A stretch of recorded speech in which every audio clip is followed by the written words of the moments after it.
Hi, boys and girls. My name is Barbara Kronlund, and I am a judge in the Superior Court of San Joaquin County. My courtroom is in downtown Stockton in the 13-story courthouse, which is the tallest building in all of Stockton. My department is on the 10th floor, and I handle civil cases. That means people come into my courtroom when they have disputes over money or property, and they can't decide what to do. And either I help them come to a resolution of their cases, or I decide their cases. Sometimes we have jurors that decide the cases, and I act like a referee. The rule of law in our country governs. That means I don't just make things up. I don't say what I feel should happen. I use the rule of law, the law books, to decide what the law is and who wins based on that. Today I'm going to be reading you Catie Copley's Great Escape, and that's this book here. This is a special book to my family because several years ago when we were in Boston, we were on a vacation.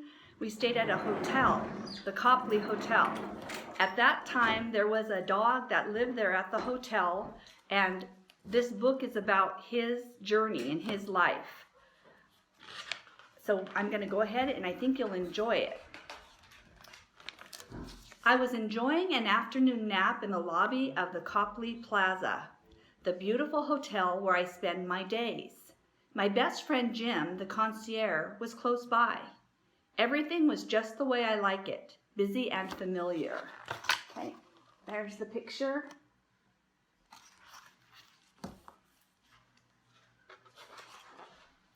But change was in the air. "Wake up, Catie," said Jim. "Someone is here to see you." "Woof," said an unfamiliar voice. I opened one eye. The wet nose of a furry dog was a few inches from mine. "This is Santos," said Jim. "He works at a big hotel, the Chateau Frontenac in Quebec City. That's all the way up in Canada. He trained to be a guide dog just like you. He is here for a visit." That's this one here. Santos snatched my toy lobster, shaking it at me with a playful growl. Then he scooted away with it across the lobby. He crouched and grinned at me, wanting to play.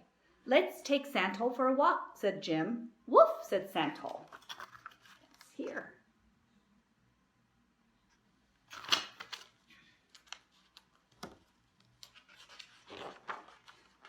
Jim took us across busy Copley Square. It was farmer's market day. I smelled fresh bread, fresh cheese, and Concord grapes. Pigeons were everywhere. I wanted to chase them, but I am too well behaved. What about Santos? I peeked at him. He was still grinning, but he was being good too. This time I grinned back.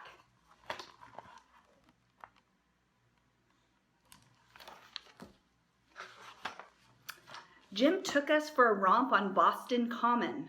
Santos met some of my friends. Sam, the Basset Hound, Rorschach, the Mutt, Drew, the Great Dane, and Lindy, the Springer Spaniel. We played a long game of chase me, chase you. By the end, we were completely pooped, and Santos and I were pals.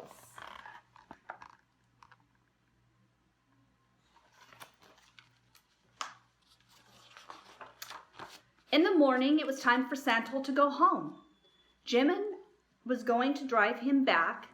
I was sad to see him go, but then I had a wonderful surprise. Jim opened the car door and said, "Hop in, Catie.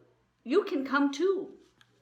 I don't bark often, but I did bark then twice. Santos and I in the back of Jim's big car. Jim opened the windows just enough so we could catch all the new smells. Then we hit the road.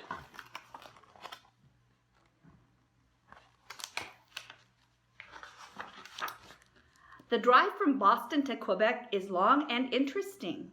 There is something different to see around every curve. In the morning, we stopped to climb a mountain. At noon, we had a tasty picnic beside a beautiful covered bridge. In the afternoon, we swam in a cold, clear pond. Then we rolled in the crackling leaves to dry off.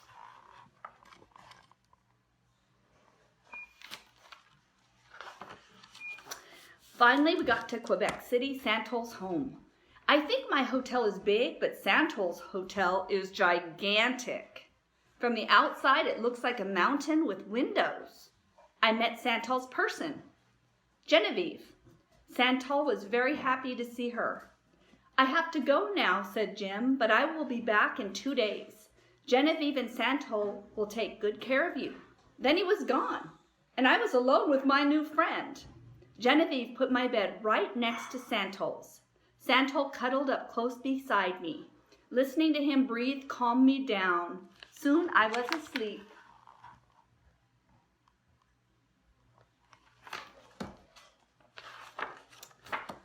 When I woke up in the morning, Santos was ready to play. We visited his favorite places, the sunny room where people eat, looking out over the big, broad St. Lawrence River, and the busy kitchen with smells as delicious as my hotel's kitchen in Boston.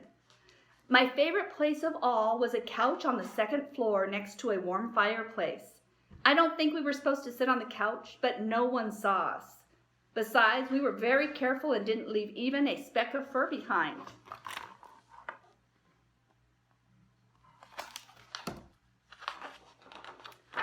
We went out to see the town. I met Santos' friends, Jeanne, the cart horse whose hooves go clip-clop on the old streets, and Jeanne, her driver. I met Baptiste, the regimental goat. I also met Monique, the apple juggler, who dropped some of her apples, which we tried to fetch, but they rolled down some stairs. Actually, a lot of stairs. Exactly 170. I am very good at counting. Once we caught up with the apples, we were in the lower part of the old city.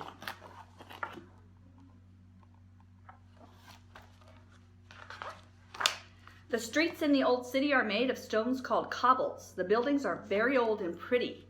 I smelled something both different and familiar and definitely delicious. Genevieve called it saucisson.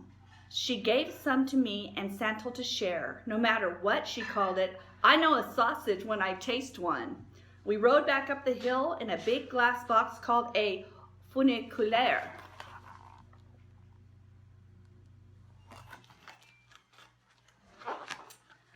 That evening, we took a walk on the promenade. It was very crowded. Everyone kept saying, "Feu d'artifice, feu d'artifice." I did not understand them. I wish I had. I don't mind being in big crowds, but I really don't like loud noises. I heard an enormous sound and saw bright lights in the sky over the river. I was so surprised and so scared, I yelped and jumped. My leash came unhooked from my collar. I ran away. Soon I was lost among all the people. The sounds kept getting louder. I had to get out of there. I ran until I was far away from the loud bangs and crashes.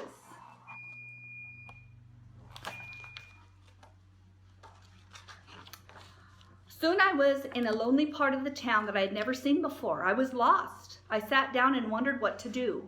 I tried to be brave. Then I heard a clip-clop that sounded familiar. It was Santos' friends, Jeanne and Jeanne. "Pauvre Catie," said Jeanne. "Viens ici." He patted the seat next to him. I knew just what he meant and I jumped right up.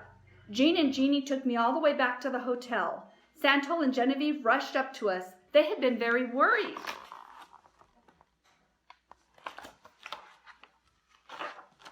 Santos sniffed me everywhere. Genevieve kept patting my head saying, "Merci, merci beaucoup," over and over to Jeanne and Jeanne.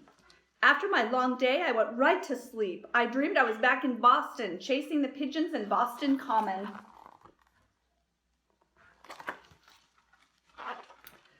In the morning, I woke up to find a familiar hand scratching me behind the ears. I opened my eyes. Jim smiled at me. "Time to go home, Catie," he said. I was so happy to see him. I barked 3 times.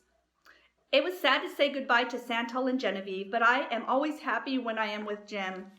Snow began to fall as we headed to Jim's car. "Winter's coming, Catie," said Jim. I wagged my tail. Winter is the coziest time of year.